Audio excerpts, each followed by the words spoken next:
Welcome to episode 2 of connective3 Unplugged, where I'm joined with Amy. Tell us what you do at connective3 and what does your typical day-to-day look like? Sure, so I'm a Senior Digital PR Strategist here at C3. Day to day, I normally get in, check links and how campaigns are doing in the morning, just make sure like any client comms that needs to be done is gone over. Yeah. And then typical days usually spent planning campaigns, building assets, collecting data, keeping clients up to date with things, all that kind of stuff really. So yeah, it's very, very varied, and there's obviously lots of outreach and stuff to be cracking on with, but I tend to focus more on the strategy side of things as well, but support the team where I can. So what is your favourite aspect of your role? For me, I really love the creative side of my role and being able to work with people from all across the agency, coming up with ideas and just helping build creative campaigns that are really going to perform and drive results for clients. I just find that really rewarding. What's the most exciting campaign that you've worked on to date? Probably one of the most exciting ones was we wanted to collate heart rate data for people before they were getting, or while they were getting married.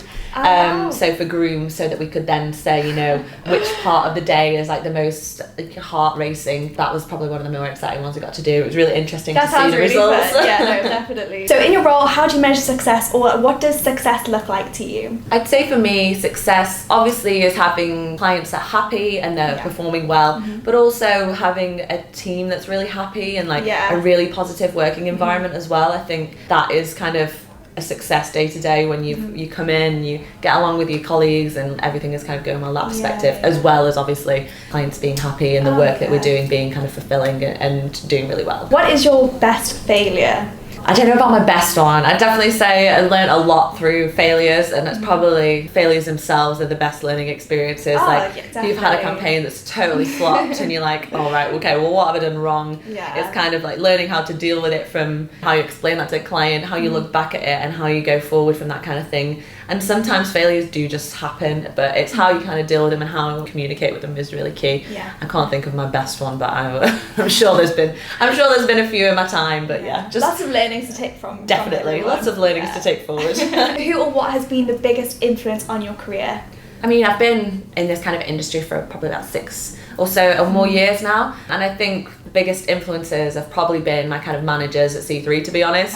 Like, I've never been somewhere where I've had such supportive managers that have really, wanted to see people do well in such a supportive environment that obviously let you kind of do your own thing and whatever, but just the kind of knowing that the support is there and that they are just unbelievable at their job as well is like really aspiring, I suppose. And being surrounded by those kind of people has just really influenced me in my career to want to be like them, to want to be like them in my style of management and in the work that I do. So I definitely say that. I guess the role models and who you surround yourself with on a day-to-day is so important. And it's being around those type of people every day is obviously gonna rub off, and it's great to be around great people. What is your best C3 moments? That is actually a really tough one. I'd probably say that one of my best C3 moments was the summer party last year, just because it was just so nice to get everyone together and it was so much fun, and like going out for a bit of an away day was really nice.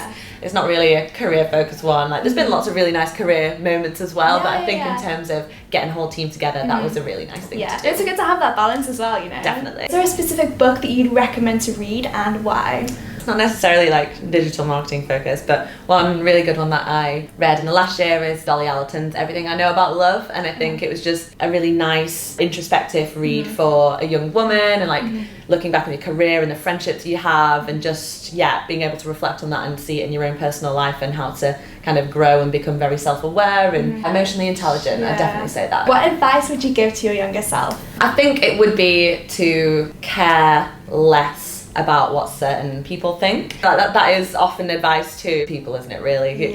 When you're young, you're really bothered about what other people might be thinking, and it might stop you doing certain things or getting involved with certain things at work, and just really hyper focusing on some of those things that don't necessarily matter in the grand scheme of things, and to just really prioritize what's important to you, what you want to do, and not be bothered by those kind of like negative voices around you. I love that. I really like that. What advice would you give to someone looking for a job in PR, and are there specific qualities that you think link to success? Someone looking for a job in PR or this kind of role, I think willingness to learn is so important. Like, that's a really important quality to have, that kind of coming in, even if obviously you won't know everything, just being open to talking to different people, learning from everything, and trying, like I say, be super open to everything around you and have that willingness to learn, to be asking questions. That's having that curiosity is something I'd really say is a key sort of personality trait for anyone coming into that, because obviously we're working with campaigns and to go out with these to journalists, we need to you need to have that curiosity about you. Sure. Be successful in a role like that, I'd say they're kind of the key traits that I would keep an eye out for. Thanks so much for joining us, Amy, and make sure you subscribe so you don't miss next episode of Connected 3 Unplugged.